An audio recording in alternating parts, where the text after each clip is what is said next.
Jerry Allerton, age 21. Single, picture of the average American young man, full of confidence and high hopes, trying to find a place for himself in life?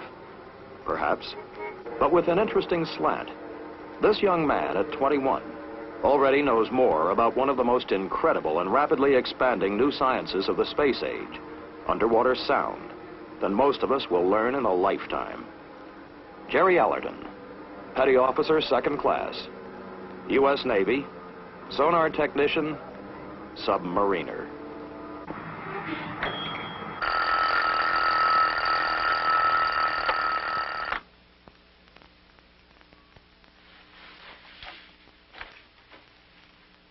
Ted Thatcher, age 31. Married, father of 2, a shortstop, and a ballet dancer. Life for Ted and Mary Thatcher is not too different from life for thousands of other young married couples.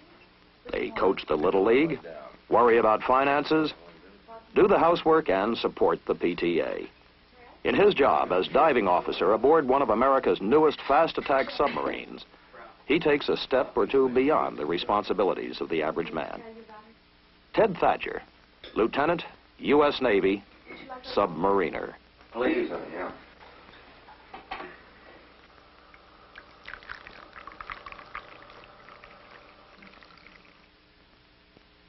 Steve Ferris, age 35, married with 3 children. Again, with interests and concerns like those of husbands and fathers everywhere. But unlike most men of 35, Steve Ferris, graduate of the United States Naval Academy, the U.S. Naval Submarine and Nuclear Power Schools, has a singular responsibility: the complete command of a $30 million fighting machine, a U.S. Navy submarine. Steve Ferris, Lieutenant Commander, U.S. Navy, submariner.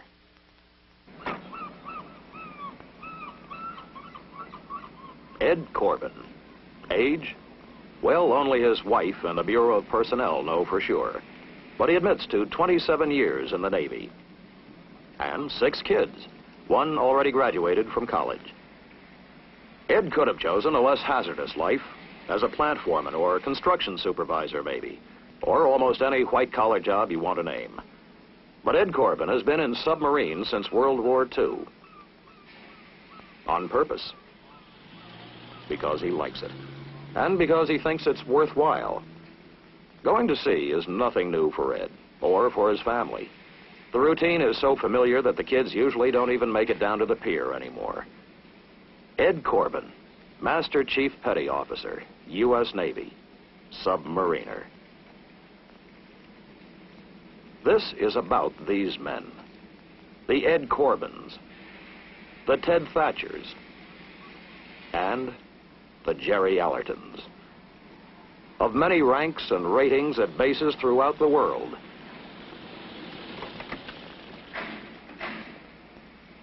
And it is about the Steve Ferrises and those who shoulder the burden of command. It is about the modern United States Navy submarine, an awesome weapon system, a superior fighting machine created out of the expanding knowledge of today's modern technology. But more important, it's about the men upon whom the machine depends, the men who run it, guide it, and make it do its job. For these men represent thousands more around the globe, from Pearl Harbor to Holy Lock, from New London to Sasebo, men who stand literally at the forefront of the free world's defensive strength, the officers and men of the United States Navy Submarine Force.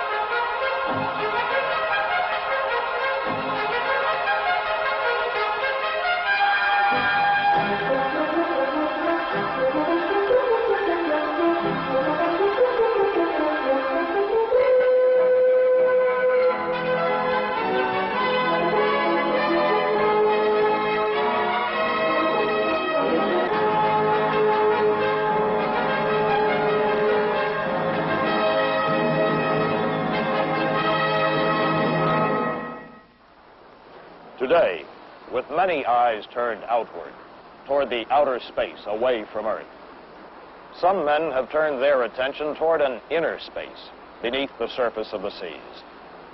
It is in that world of inner space where these men, the submariners, go to play a deadly serious 20th century game of cat and mouse.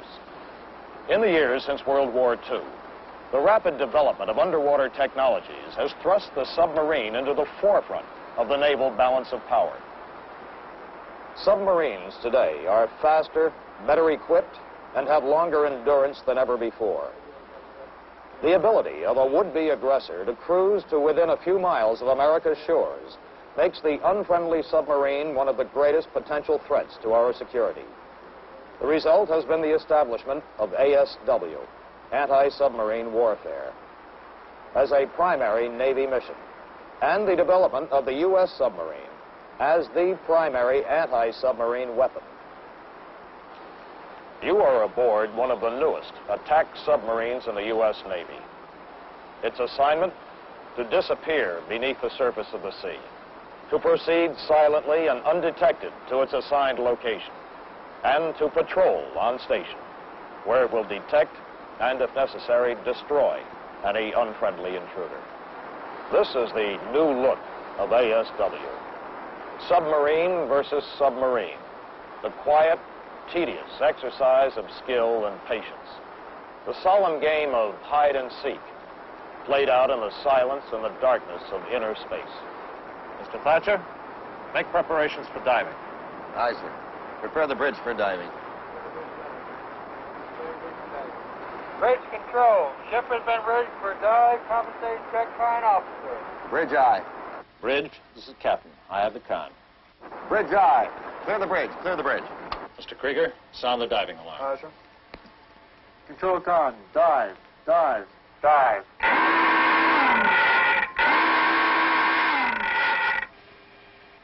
I'll head 2/3.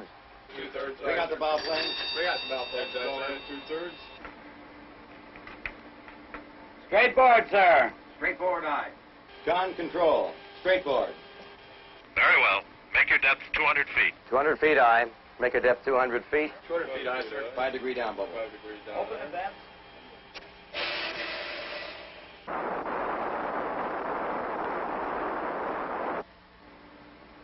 All compartments report condition normal on the dive, sir.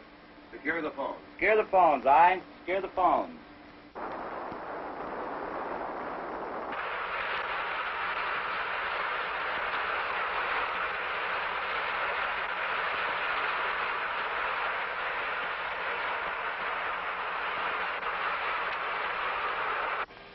All right, ease your bubble. Keep my bubble line. Steady on depth 200. Stay on depth 200 feet, aye, sir. At 200 feet, sir. Aye. Mr. Krieger, take the con. The course is south, speed 3 knots, depth 200 feet. Course south, speed 3 knots, depth 200 feet. I have the con, sir. For all intents and purposes, we have disappeared. Once she descends below the surface, the submarine loses contact with the world above. She is cut off from the familiar means of surface communications by the opaque water around her. But that's the way the submarine wants it. For of all her weapons, the greatest is her stealth, her invisibility, her ability to move undetected wherever she wishes, extending naval power even into enemy-controlled waters, where air and surface forces cannot retain control. One invention has had a special role in vastly improving the submarine's underwater capability. This is sonar, the underwater eyes and ears of the submerged submarine, product of one of the most intensive development programs of the post-war years. With extensive training, long hours of practice, and perhaps a little imagination, the skillful sonar operator can learn the distinguishing characteristics of the sounds that fill the seas around him. I guess the most amazing thing about underwater sound is how much noise there is in the water. You know, sound has been known to travel as far as 3,000 nautical miles through the water, even more. Somebody once described the ocean depths as a huge, almost unexplored jungle with mountain ranges, canyons, populated with strange creatures, and with all kinds of noises racketing through it.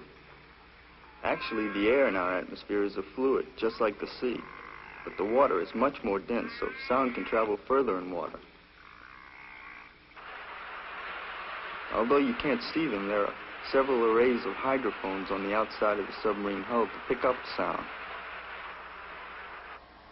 Then the sonar equipment amplifies it so that we can hear it better, identify it, and tell where it's coming from. It's a funny thing, but after a while you can almost see with your ears the things that are moving in the water around you. Whales. A whole school of them. I never realized there were so many whales in the ocean. That's a merchantman, probably an antique. She's probably giving it everything she's got and making about 8 knots. There's a porpoise. Scientists believe they can actually talk to one another. The modern submariner, a new breed. Young, technically oriented. Some trained for as long as 2 years to the equivalent of a $20,000 education. But the submariner certainly is not just one man or type of man. There's much more to the story which should be told. The Navy, with nearly 200 years of superiority on the seas, is rich with history and tradition. The accomplishments of today are, of course, the result of yesterday's labor in the submarine service, just as anywhere else.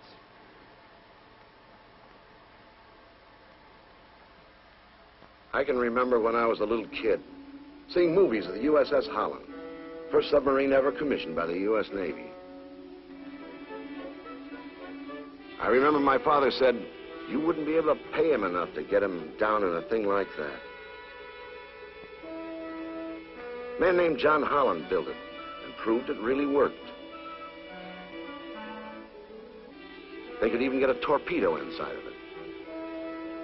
From 1900 to 1914, 25 submersibles were accepted by the Navy. They carried only a handful of men and cruising ranges were limited. But most people didn't really consider the submarine a serious military threat until the First World War. German U-boats proved that the submarine was a deadly killer and revolutionized naval warfare. America went to work after that. The L boats, O, R, and the S boats. But the big advance came in the World War II fleet-type submarine. She was 320 feet long, faster and had greater endurance than any other sub in the world.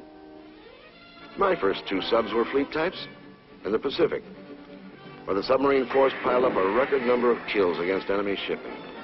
Well, we thought then that the fleet type was the last word. Of course, that was, let's see, 24 years ago.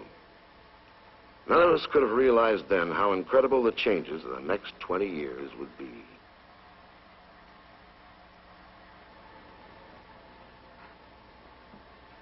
The changes in submarining in the years since the Second World War have indeed been incredible.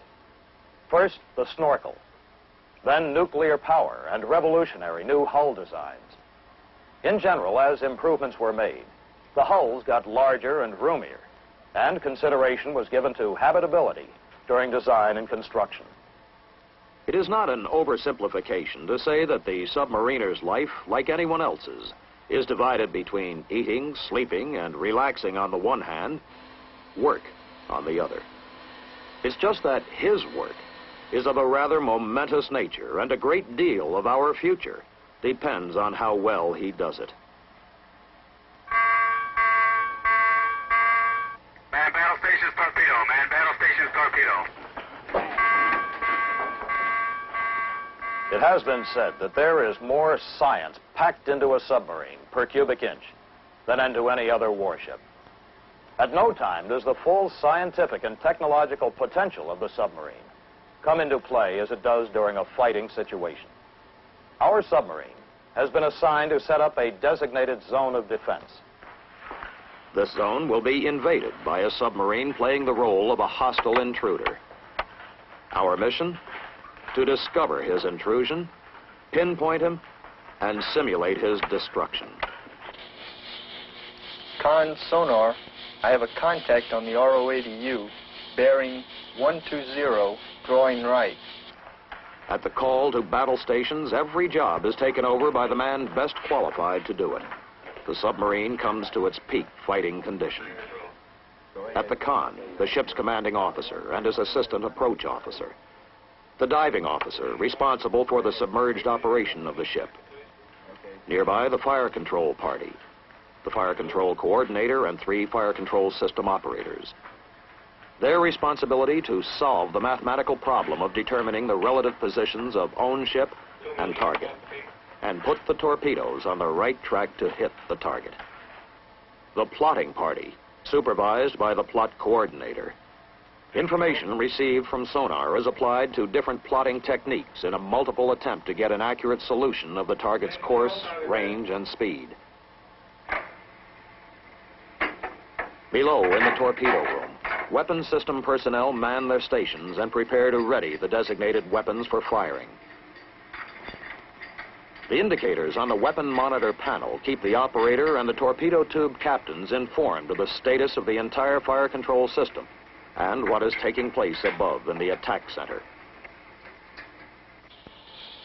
Con sonar, I now hold target bearing 125 in audible contact, evaluated as possible snorkeling submarine, designated Sierra 10.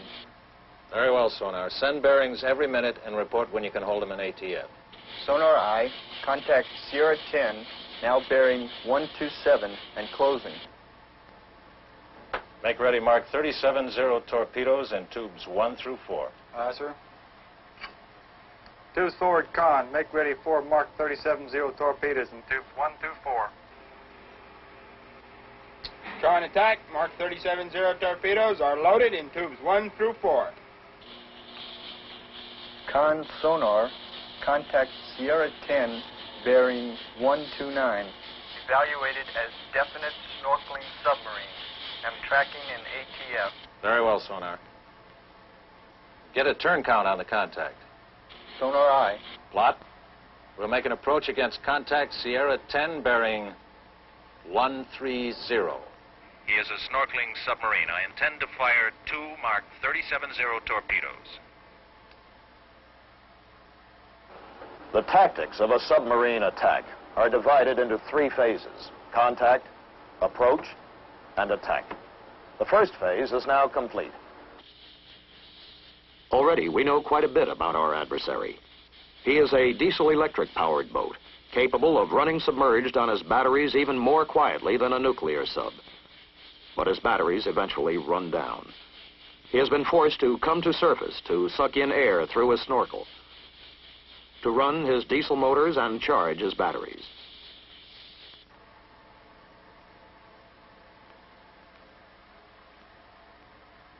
Now, in the approach phase, careful analysis of sonar information begins to reveal the position and motion of the target. The plotting party and the fire control party, using the sonar measurements, begin to pinpoint a target they cannot even see.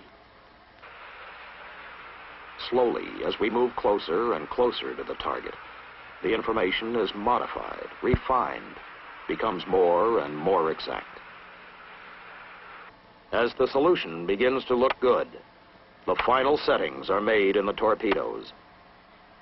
Set medium speed, normal search pattern with running depth 60 feet.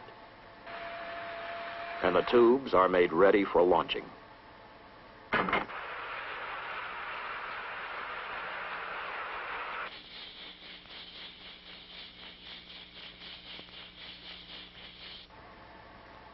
How does your solution look, Mr. Green? I think we have him, sir. We need 1 more bearing from sonar plot.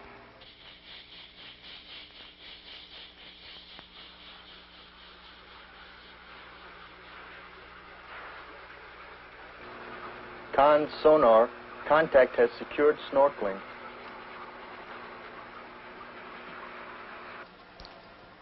Contact has secured snorkeling. Plot I.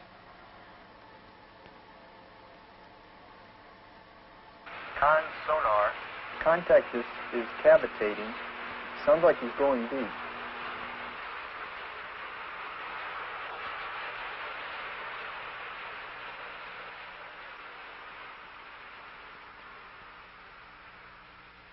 Sonar, contact has faded.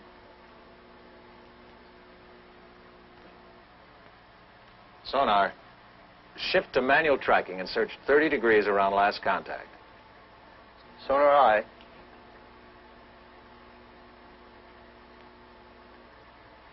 Sonar, do you hold him? Sonar eye, wait.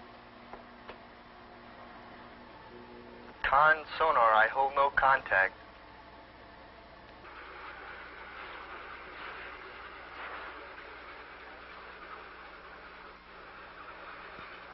Sonar holds no contact. Plot eye. All stop. Rig ship for ultra quiet. Roger. All stop. Set condition ultra quiet. All stop eye. All stop. All stop. Answers all stop. Mr. Krieger, take the con. I'm going below. Aye, sir. Aye, the con.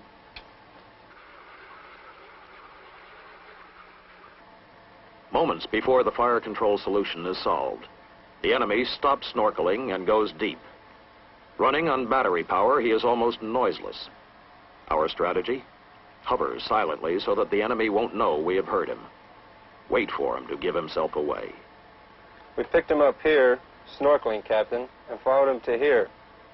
When he dove, he must have gone right ahead this way, Captain. He could be making a run for it here, Captain. He's got a full charge in his batteries. He may go deep and sneak by us. Right. We probably had him just as he was completing his charge. That means he'll be good for several hours. But he'll have to go slow or we'll hear him. Now, my guess is if we ease over this way, we should pick him up about here, right after lunch. Yes, sir.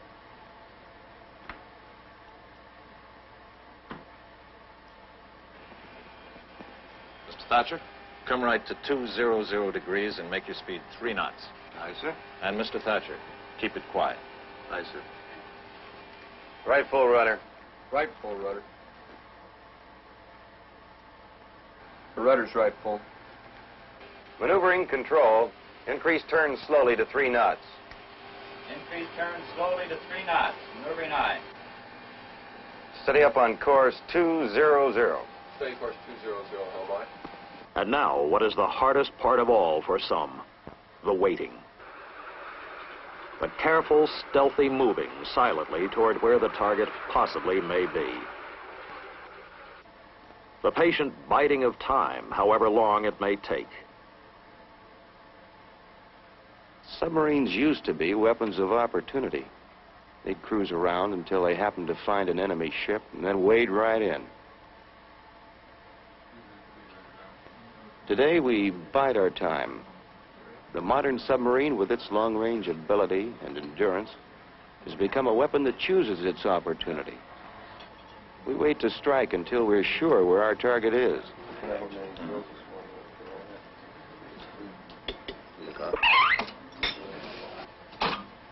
Captain, pass the word to man battle stations. I have him again. Snorkeling. Same contact we had this morning. Let's get him this time.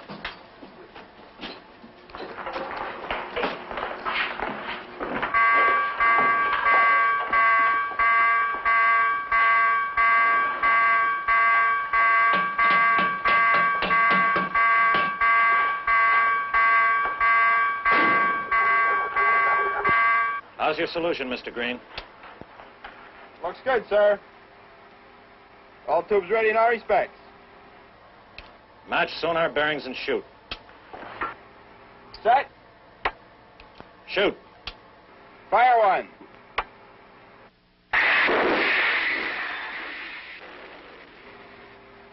Set. Shoot. Fire two. In an exercise firing of this kind, the target is notified by underwater telephone as soon as the torpedoes are fired. Notify Rum Runner the units are away. Aye, aye, sir. Rum runner, run runner. This is Tabasco, Tabasco. 2 acoustic units away. Time, 1240 hours. Out. Again, nothing to do but wait. The torpedoes will take several minutes to reach the target. If they are on their mark, the target will hear them and report the outcome of the attack over the underwater phone.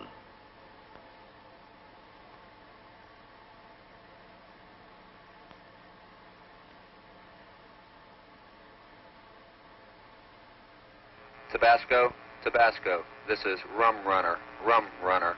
Your units contacted on sonar shut down at 12:48. We now have them sighted in our wake. Evaluate your firing successful. Rum Runner out.